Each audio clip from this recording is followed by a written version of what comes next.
Advocate Suresh, നമ്മൾ മുമ്പേ ചോദിച്ച ചോദ്യത്തിലേക്ക് വരാം.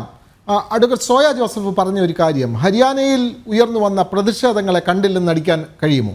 ഇപ്പോൾ ഈ തെരഞ്ഞെടുപ്പിൽ വിജയമുണ്ടായി, കൃത്യമായി തെരഞ്ഞെടുപ്പിൽ പ്രതിപക്ഷം ഉന്നയിച്ച ആരോപണങ്ങളൊന്നും ശരിയല്ല എന്ന് തെളിഞ്ഞിരിക്കുന്നു. പക്ഷേ അവിടെ ഗുസ്തി താരങ്ങളും അതേപോലെ തന്നെ കർഷകരും അതേപോലെ തന്നെ അഗ്നിവീറിനെതിരെ ഉയർന്ന പ്രതിഷേധങ്ങളും രണ്ടും ഇതെല്ലാം കണ്ണടച്ച് ഇതൊന്നും ഒരു സമരമേ അല്ല എന്ന് വിചാരിച്ച് ഭരണവുമായി മുന്നോട്ട് പോകാൻ ഇനിയും വരുന്ന മൂന്നാമത് സർക്കാരിന് കഴിയും എന്ന് കരുതുന്നുണ്ടോ? എണ്ണത്തിൽ ഭൂരിപക്ഷത്തിലുണ്ട്, പക്ഷേ ഇത്തരത്തിലുള്ള പ്രതിഷേധങ്ങളെ കൂടി കണ്ട് ആവില്ലേ ഇനിയുള്ള ഭരണപരമായ നയങ്ങൾ സ്വീകരിക്കുക? അഡ്വക്കേറ്റ് സുരേഷ്.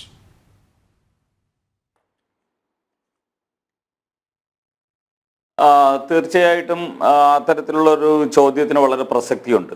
പക്ഷെ നമ്മളൊന്ന് മനസ്സിലാക്കണം, ഹരിയാനയിൽ BJP ഗവൺമെൻറ് അവിടുത്തെ ഈ കർഷക ബില്ലിനെ സംബന്ധിച്ചുള്ള വിഷയം വന്നപ്പോൾ ആ ബില്ല് പിൻവലിക്കാൻ നരേന്ദ്രമോദി സർക്കാരിന് ഏതൊരു മടിയും ഉണ്ടായിട്ടില്ല. അതോടൊപ്പം തന്നെ ഗുസ്തി താരങ്ങളുടെ വിഷയത്തിൽ ഗവൺമെൻറ് നരേന്ദ്രമോദി സർക്കാരും വേണ്ട സമയത്ത് വേണ്ട രീതിയിൽ ഇടപെട്ടിട്ടുണ്ട്. അതുപോലെ തന്നെ അഗ്നിവീറിനെ സംബന്ധിച്ചുള്ള തെറ്റിദ്ധാരണകളും ഒക്കെ മാറ്റുന്നതിന് അവിടെ BJP സർക്കാരിന് സാധിച്ചു, കേന്ദ്ര സർക്കാരിന് സാധിച്ചു. ഇത് ജനങ്ങൾക്ക് ബോധ്യമായി.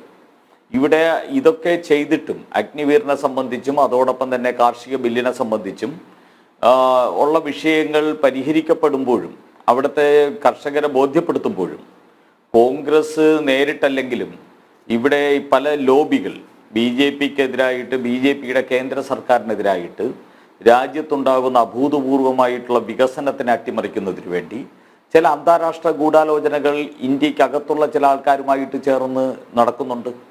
അതിൻ്റെ ഭാഗമായിട്ട് കാനഡയിലും ഇംഗ്ലണ്ടിലും ഇരുന്നു കൊണ്ട് ഇവിടെ കർഷക സമരം നടത്തിയ ആൾക്കാരെ നമുക്കറിയാം.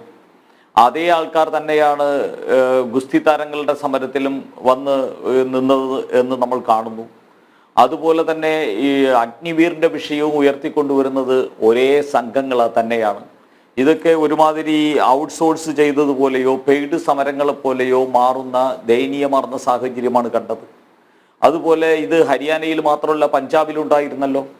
പഞ്ചാബിൽ ഇത്തരത്തിലുള്ള സംഘങ്ങൾക്ക് നേതൃത്വം നൽകുന്ന തീവ്രവാദികൾ തന്നെ രംഗത്ത് വന്നത് നമ്മുടെ മുന്നിലുണ്ട്.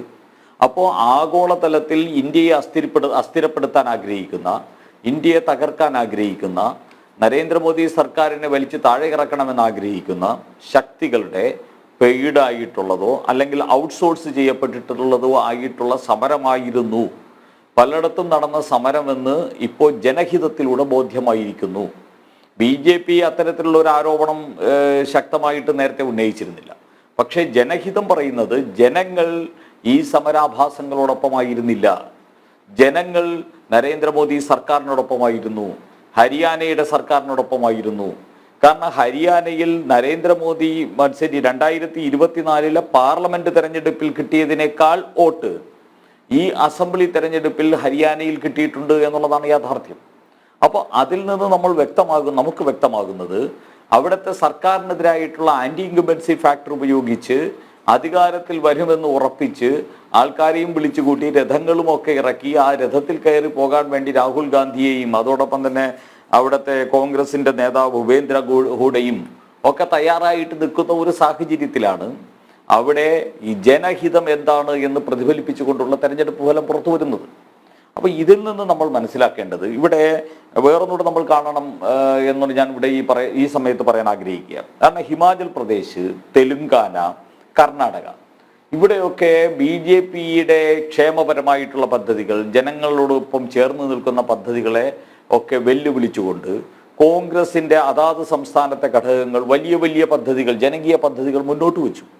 ആ മുന്നോട്ട് വെച്ചത് അവർക്ക് ബൂമാറാങ്ങായി. ആ മുന്നോട്ട് വെച്ചത് അവർക്ക് തിരിച്ചടിയായി. ഇന്ന് ഹിമാചൽ പ്രദേശിലാണെങ്കിലും തെലുങ്കാനയിലാണെങ്കിലും കർണാടകയിലാണെങ്കിലും അവിടുത്തെ സർക്കാരുകൾക്ക് മുന്നോട്ട് പോകാൻ പറ്റാത്ത വിധത്തിൽ ഈ പ്രഖ്യാപിച്ച പദ്ധതികൾ നടപ്പാക്കാൻ സാധിക്കാത്ത സാഹചര്യത്തിൽ അവിടെ ജനങ്ങൾ പൂർണ്ണമായിട്ടും സർക്കാരുകൾക്കെതിരെ തിരിഞ്ഞിരിക്കുന്നു. ഞങ്ങൾ ഹരിയാനയിൽ പറഞ്ഞത് ഇത് തന്നെയാണ്.